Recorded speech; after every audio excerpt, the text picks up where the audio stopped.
Hey, what's up, everyone? Today we're going to be going over one of our free 30-minute assessments. This is something that we do for athletes that are looking to join one of our speed programs, whether it is online or in person, wanting to come in for private training or small groups, and really wanted to make this video so you could see some of the main things that we'll go over within that 30-minute assessment, so then you'll have a better understanding of how those sessions work. If you want to see the nitty-gritty of it, you can go ahead and fast forward. We'll have a bookmark for that particular part of the video, but just to get you started and know exactly how the sessions go, we start off with just like a warm-up, a very basic kind of running warm-up. We work on just the range of motion within the hips, within the hamstrings, quads, calves, ankles, do some speed drills, and just make it so we can get well acquainted into what are some of the main things we're going to be addressing within the sprinting, whether you want to work on like acceleration, top end speed, some of the past injuries that you might be having, the sport, the things that you're struggling with, and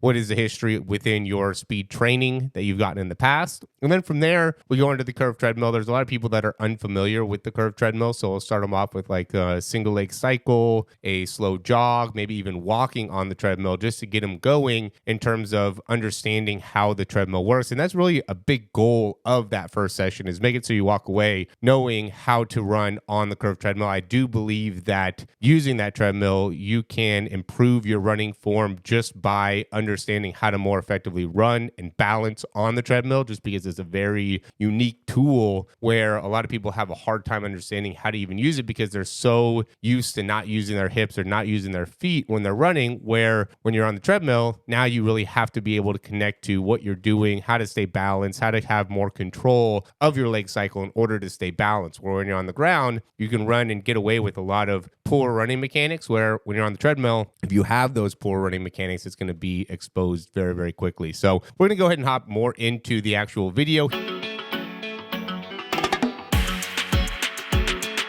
What's standing out to me is at the toe off. So we want to be able to get a little bit more just like pure extension there. But another thing is going to be as his foot's coming off the ground, I think he's doing a really good job of getting the toe to be kind of behind that heel, right? So now that's going to be more of like a horizontal push, right? So now as that foot's coming off the ground, in comparison to you, where like you're not really even getting any type of toe off there, right? So as that foot's coming off the ground, you're just lifting, using the hamstrings to just lift up. That's crazy. As opposed to getting extension and pushing off, which you get a little bit more calf activation. So just kind of slow it down on this one and just think about getting a little bit more of like a push. Okay.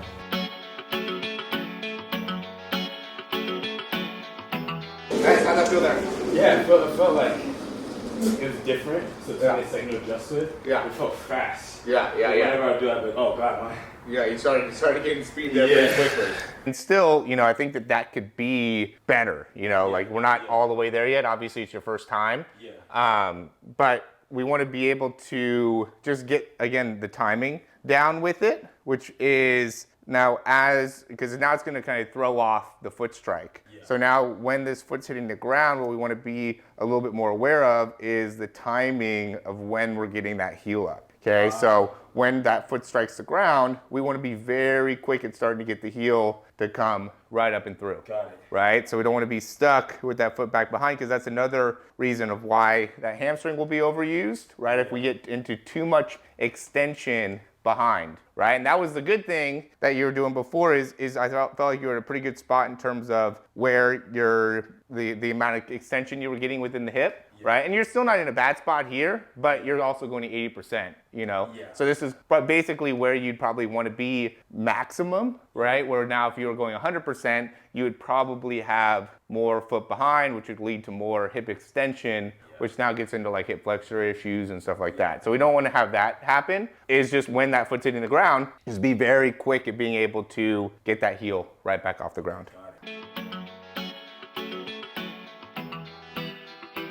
We're doing a better job with the heel, but we didn't get as good of a push. Yeah. You know what I'm saying? So yeah, just getting that timing down where it's like, because I think you did a good job here, trying to get the heel up more, like you're getting more aware of it, right? But we weren't getting as much range in that push off, okay? So we would just want to be able to get both the push off as well as the fast heel right? But that's what's hard, and that's why the fastest are the fastest in the world, is because you have to be able to really create a lot of that horizontal force or pick up a lot of distance, and also be very quick with that foot contact time, because you're putting too much of a focus on probably knee drive, where you need to be putting more of a focus on push off to make it so you're getting more horizontal. Okay, okay. I think we could be a little bit quicker with the push off on the right. Yeah. Left side, the timing I think is a little bit better. You're kind of lacking that push off. Looks like you're a little scared, a little timid at the push off. And then also, as this foot's coming off the ground, we want to see a faster dorsiflexion, right? So right here, we're getting stuck in a little bit more of like that foot or that knee's going really far to the outside. And while as opposed to even on this one, we can kind of see, we'd like to be able to get more of like the knee even with the foot as it's coming through, or potentially even the foot outside of the knee. Just even the slightest degree off to the side now makes it so as you're striking the ground, you're not putting as much power, because now your leg's going here to here to here, as opposed to here and then right back. Like he does such a good job of going right here, and then he pulls straight back. And then knee right through. He's actually even better on the right, and then pulls back, as opposed to in and down. Gotcha. You know? Yeah. It's better. You get more power going in to out than out to in. Right.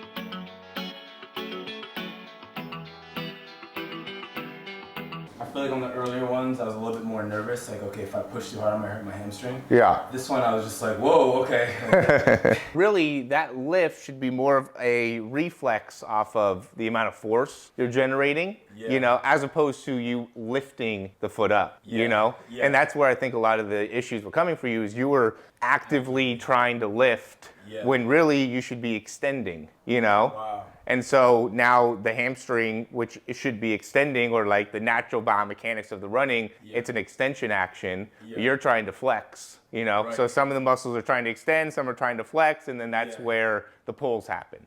A lot of times it's like one or two tweaks, right? You're not really far off, right? Most people are not far off. It's just that you don't have one or two things that aren't aligned, and that's causing the whole chain to be off, right? So now you just got to be able to get that to be, you know, practice it, make it so now that's your pattern, you know, that's your habit. It's not a huge difference, but those subtle differences make the difference. 10-yard start, basically. Get used to it at first a couple times. It's going to be a little bit different running on grass after running on the treadmill. So just start off maybe same type of thing, like 80%, just kind of get used to it, and then we'll start to ramp it up from there.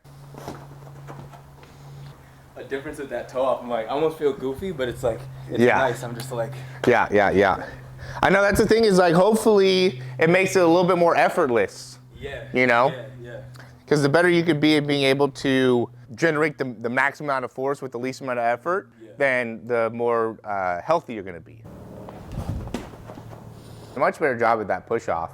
But we just want to make it so as this foot's hitting the ground, we're able to transition off nice and effectively, nice and quickly. So then we're getting a more rise out of the hips, as opposed to right now you're kind of stuck. And I think part of it too is just you're trying to reach a little too much, like you kind of talked about before. You know, don't think about reach, think about how you're striking the ground. You get more distance by how you strike the ground, not by reaching. There we go, good. So he's bending and he's like extending everything simultaneously, and then getting that knee drive right back underneath. Okay. Oh, wow. Okay. This is still extension here, you know? Like his foot might be on the ground, but you can see like he's all the way, he's pushed off, where you can see your heel in comparison to your toe. Like we need this to be here at this moment. Gotcha. Extension of the ankle before extension of the hip. Nice. Seems like you're like lifting up before you're pushing off on the left side. Oh, okay. Okay, so you want to get here instead of there. You know, we got to really concentrate on push and then drive, push and then drive.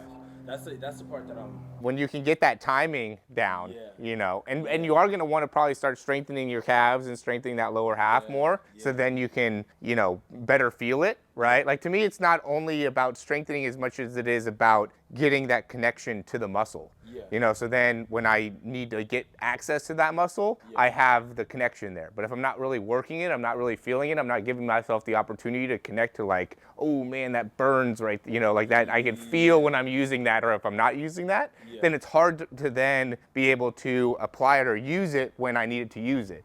You know, because I don't have a connection to it. Like, I just feel like this is just a good drill where it just, you know, heel down, just drive, you know, push off and drive, push off and drive. And just feeling that calf go and feel like the bottom of your foot active, feel your big toe push off, and just get connected to that movement pattern to make it so then you can really run faster. Got it.